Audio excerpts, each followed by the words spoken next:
Hey guys, thank you so much for checking up on my channel again. Welcome to Graziel Arts. Today I was going to go ahead and take a break from all of my art projects. I do have many of those coming up. I have the Ghostbuster project coming up and the finished Jumanji project coming up. But today I want to go ahead and take a break and discuss one of my other interests, which is movies. I love movies. I love film. And I really want to go ahead and talk about the Avengers Infinity War. Now, if you haven't seen this movie yet, there are going to be a couple of spoilers in my review and my critique. But if you haven't seen this movie, go and see this movie. This movie is so incredible. It is a roller coaster of emotions. Now, to start off my critique, the one thing I want to say is, if you're not into superhero movies, if you don't know anything about the superheroes, if you haven't been following the Marvel Cinematic Universe in the last 10 years, I want to tell you that that is perfectly okay. If you haven't seen Iron Man, if you haven't seen the Hulk, if you haven't seen the other Avengers movies, guess what? You don't have to. This movie is perfectly a standalone movie. That's one of the things I really liked about this film. You can go into this movie knowing absolutely nothing about Iron Man, Thor, Captain America, Doctor Strange, Spider-Man, or all the other heroes that come out in this film, and still be able to understand what's going on from the beginning all the way to the end. It is an action adventure film, but it is also an epic fun film that really goes up there with the epicness of Lord of the Rings. This film is just so incredible. To start off, I do want to say that if you've never followed the movie since the beginning, you can just go in and enjoy it right from the get-go. I'm going to say it again. You can consider it a standalone movie, and still have a really good time. You don't need to know any of the characters, and this story, you can just follow it. Go in, follow it, enjoy it, and completely understand what's going on. And that's one of the things that I really liked about this film. The other thing I liked about this film was the roller coaster of emotions. There are so many characters in this film, and each one of them contributes their skills and their talents as they get together to go ahead and rival or to fight the main antagonist, which in this case is a character called Thanos. He has this new super weapon called the Glove or the Gauntlet of Infinity, the Infinity Gauntlet. And basically, this gauntlet is a collection of stones, gems that go attached to it, and this gives the character a complete power. The complete power of the universe, and he's able to do several things, and to even obliterate the universe if he so chooses.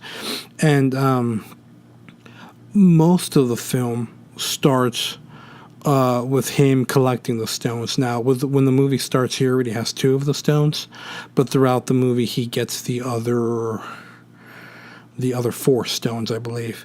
And as the movie continues, we get to see our heroes, starting with Iron Man, starting with Thor as well, and Loki, and which picks up from Thor Ragnarok and what happened to them. But even if you haven't seen that movie, you don't have to see it just to enjoy this film.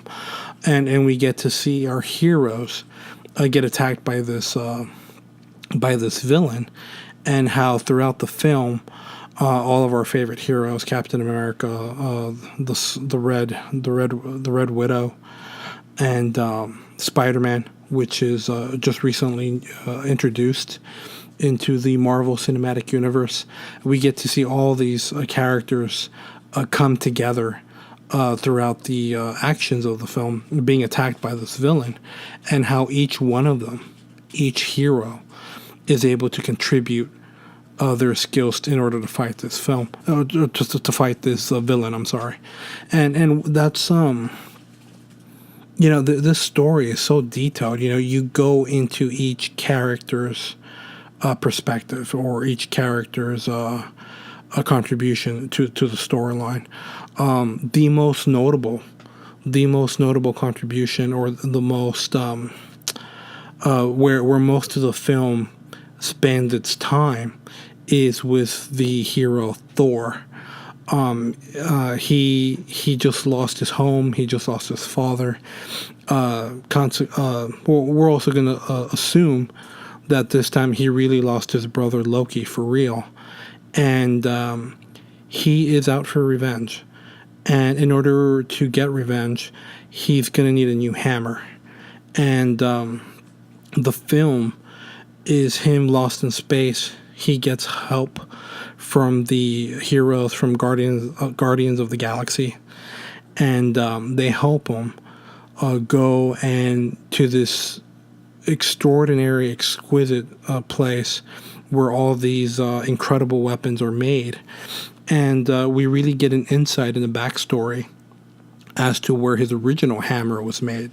If you don't know, Thor does wield a hammer, and that's one of his that's his favorite weapon, and what he's most known for.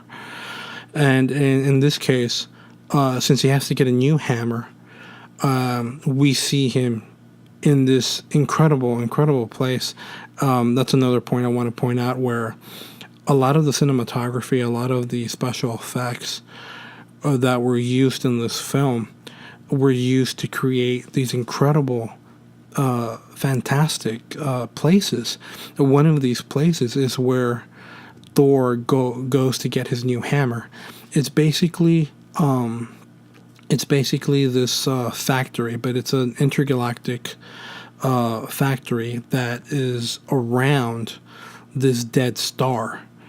And the thing is, this dead star has been converted into this high-tech, high-end factory with the decorations and the themes that surround the world of Thor. So there's a lot of Viking or Nordic designs everywhere.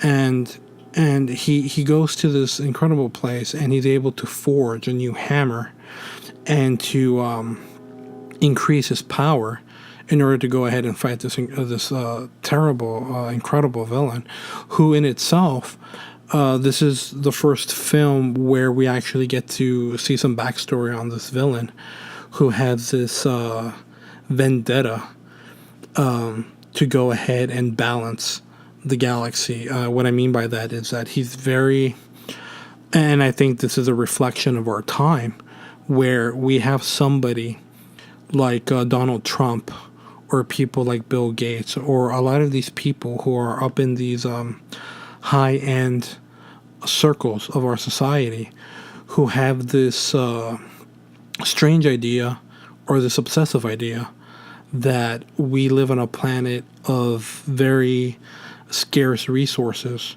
and in order to bring balance to the world, there has to be a population decrease, and that population decrease could either be brought in by disease, abortions, or God forbid, a world war.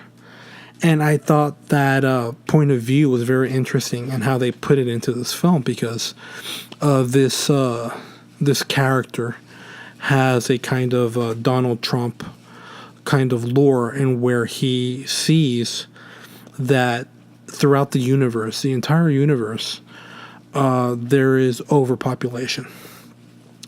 And he has this obsessive idea that there has to be a balance in the universe, or else a lot of the natural resources are going to be overused to the point that they will no longer exist.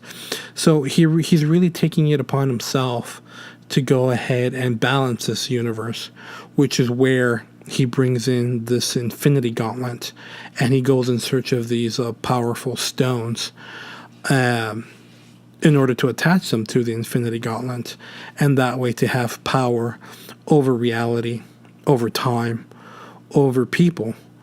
and in his end pursuit to go ahead and eliminate at least half the population in the entire universe.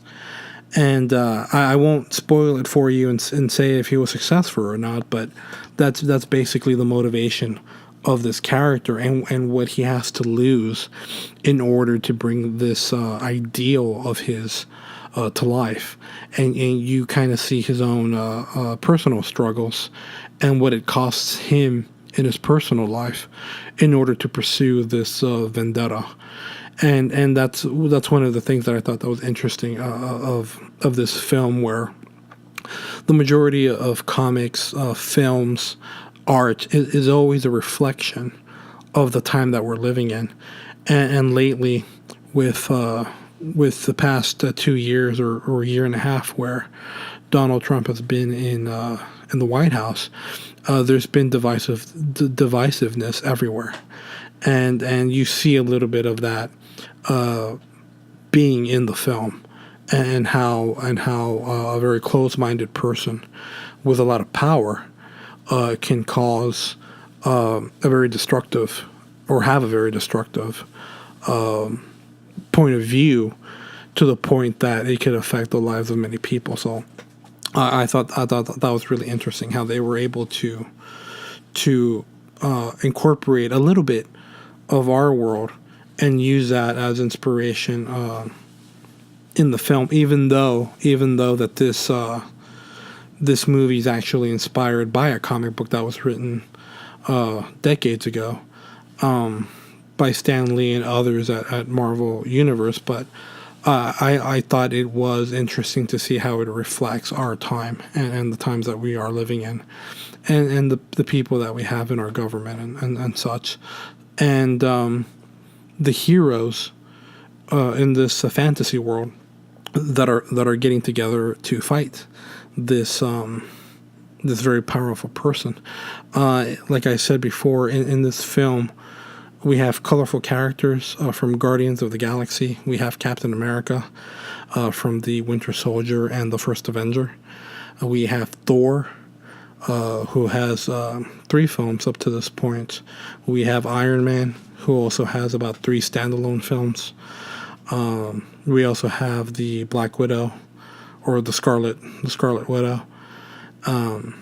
We have who else do we have? We have Spider-Man. We have the Black Panther, who right now has 1 standalone film, but he did appear in Captain America: Civil War. And we have a reference to Ant-Man. We don't actually see Ant-Man in the film, but there is a reference to him as a hero who's within this Avenger community. And one of the other heroes that we do see is also the Hulk, who I think up until this point only has 1 standalone film that came up back in 2008, 2009. Originally, it was Edward Norton who did the Hulk, but then it was given to this Mark Ruffalo when the Avengers came out. But even though there's different actors, it is the same character, and the film by Edward Norton called The Incredible Hulk is part of the cinematic universe. So if you ever do want to go ahead and get into these films and watch these films from the beginning, they're very enjoyable. I highly recommend them. There is a few films that to me didn't really make the mark. I do have some negative opinions on Iron Man 3. I do have some negative opinions on the Avengers 2. But pretty much Marvel Studios has done a really, really, really good job of making these films enjoyable. And pretty much every character has a standalone film, and they're just incredible to watch. When they all do this crossover in Infinity War, well, it's just an endless feast for the eyes, because all your favorite heroes come out. And if you're not too much of a fan of any of these heroes, when you go see this film, you're going to come out a fan of somebody, because everybody is represented here. We have a lot of strong female leads, like the like the Black Widow. We also have a lot of male leads and favorite characters who have been in the comic book world for decades. And it's just an incredible film. There is not a single moment where I got bored. There is not a single moment where I wasn't intrigued by what was going on. And if you haven't heard about it, the most heartbreaking scene, the one that really affected so many people because it was performed so well. This is a shout out to Tom Holland, the actor who does the character of Spider-Man or Peter Parker. He has such a heartbreaking scene right at the end of the film that it was performed so well that literally as I saw the film and I saw his performance, my eyes teared up because this actor was in a moment of distress. In this particular scene, he was afraid of dying, and you really hear that distress in his voice. You see it in his eyes. You see it in the way that he's acting, and it's in such a way. He is the youngest Avenger, by the way. He's Tom Holland is representing a 15 or 16-year-old boy, a 15 or 16-year-old Peter Parker or Spider-Man. He is the youngest Avenger, and when you see somebody that young going through that, you really feel for them. And this performance by Tom Holland, it was just incredible, and it was so heartbreaking to see what happens to Spider-Man. I won't reveal it, but it's so heartbreaking to see what happens to Spider-Man that if it had not been performed in such an incredible way by this actor, I don't think it would have had the same effect. And when the movie ends, it does end in a slight cliffhanger, because even though, or whether or not the villain was able to achieve his goal, there's still several questions to be asked. We do lose some Avengers in this film. Some of our favorite characters do die. I'm not going to reveal how, but even though they have died in this attempt to defeat this villain, there's still a possibility that we will see them again. One of the reasons I say that is because this Infinity Gauntlet that we see in the film that the villain uses as a supreme weapon is made up of these different power stones. And these stones, we do see them throughout the different films that Marvel Studios has been created. We've seen them in Iron Man, we've seen them in Captain America, we see them in Thor. We also see them in Guardians of the Galaxy. And this film really brings all those different elements in together. And they are created into stones. And when they're created into stones, each one of these elements has a different power. So one stone controls time. One stone controls the soul of an individual, which we did see in the first Avengers movie. It was used by Loki. One stone influences reality. The other stone influences, I think I said this already, time. And the other stones affect other things. And it's just interesting to see them come together and form this ultimate weapon used by this very dangerous individual. And like I said, all these characters come together. They each have their idea or their plan. And in the film, not all the heroes are on one team. So they're all on the same side fighting this supervillain Thanos. However, the story itself happens on different planets. So we have a lot of beautiful scenes of Earth and Paris. We have a lot of scenes in Wakanda where the Black Panther has his kingdom. We have a lot of beautiful scenes in space and on other planets where another half of the Avenger team is fighting Thanos. And we also have these incredible space scenes with Thor as he's recreating his hammer and getting his power back. to go ahead and fight this villain. So if you are a fan of a good story, if you love a good story, if you love fantasy films, if you're even remotely familiar with books or movies like The Lord of the Rings, I highly recommend you seeing this film. This film was just epic. The music was incredible.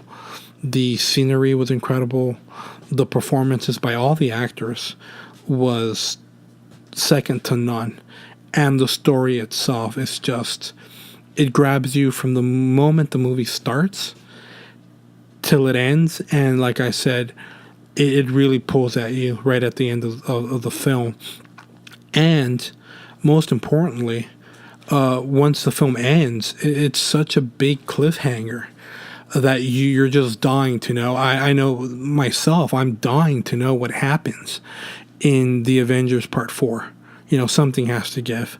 And, in between that, there's going to be many other standalone films with Ant-Man and Captain Marvel, which is a new hero that's coming out. So, hopefully they're just as good.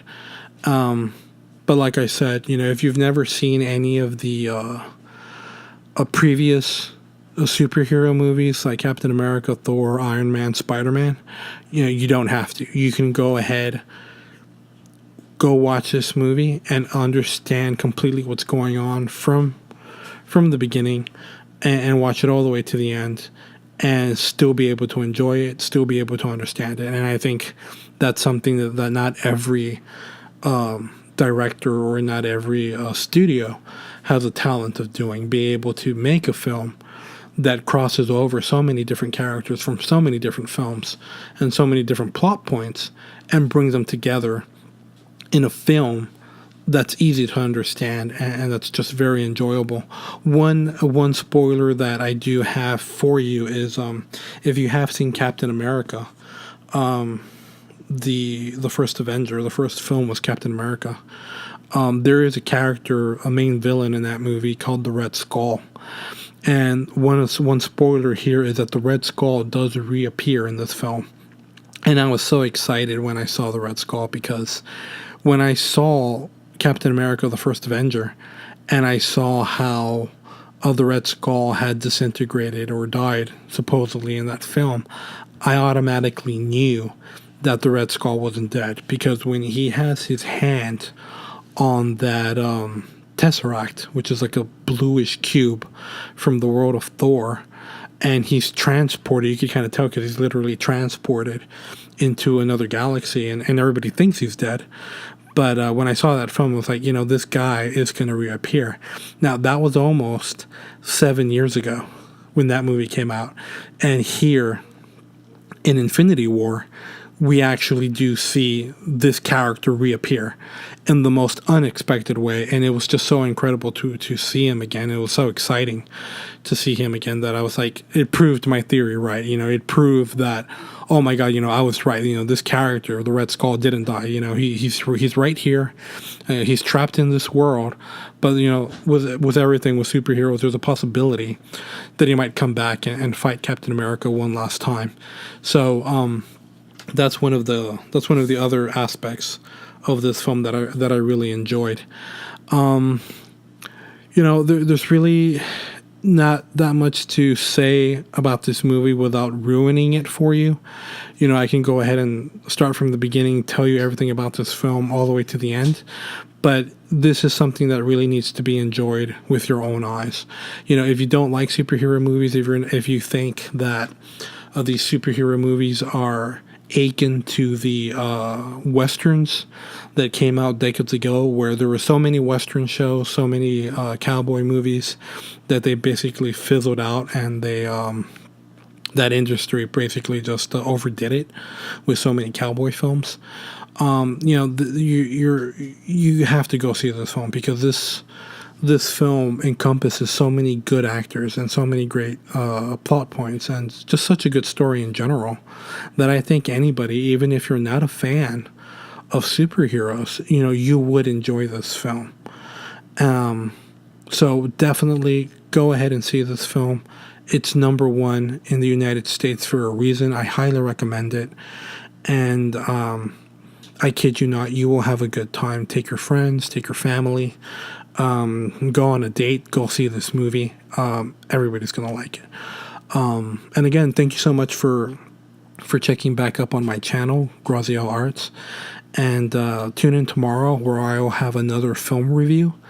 I think this one's going to be The Last Jedi. And I will see you guys next time. Thank you so much. You have a good day.